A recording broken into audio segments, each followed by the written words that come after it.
J'ai tort pour avoir mis à la porte ma femme après qu'elle ait giflé ma mère. Depuis toujours, ma mère et ma femme, on peut pas dire que ce soit le grand amour. Et quand ma femme est tombée enceinte, ça s'est un petit peu amélioré, avant de complètement dégringoler. Depuis que ma femme a accouché, ma mère critique absolument tout. J'avoue qu'elle est pas très facile à vivre, mais bon, ça reste ma mère. Un soir, ma mère, ma sœur et sa fille, donc ma nièce, sont venues manger à la maison. Ma femme était épuisée puisque notre fille ne fait pas encore ses nuits, donc j'ai décidé de faire à manger. Et visiblement, j'avais pas prévu la bonne quantité. J'ai donc proposé à ma nièce de prendre plusieurs desserts puisque la portion restante était pour ma femme qui était partie allaiter notre enfant.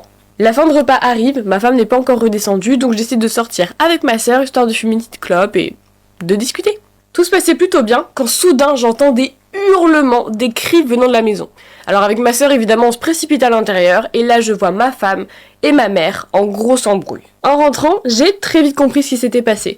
En gros, la portion de nourriture de ma femme a été donnée à ma nièce parce qu'elle avait encore faim et quand ma femme s'est plainte, ma mère a commencé à l'injurier. Suite à ça, ma mère a déclaré devant tout le monde que de toute façon, ça ne ferait pas de mal à ma femme de louper un repas. Et c'est là qu'elle lui a attrapé le ventre.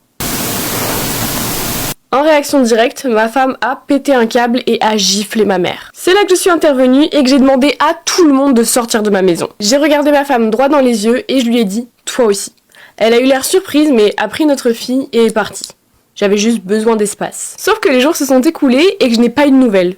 Un jour, 2 jours, 3 jours, 4 jours, puis 8 jours. Au bout de 8 jours, elle est revenue et m'a tendu les papiers du divorce. J'ai essayé de calmer les choses en lui expliquant que j'avais juste besoin d'espace, de process, tout ça, et elle m'a répondu que elle aussi. Elle avait eu besoin d'espace après avoir témoigné du fait que je ne la défendrais jamais. Honnêtement, je vois pas ce que j'aurais pu faire d'autre. C'est pour ça que je me demande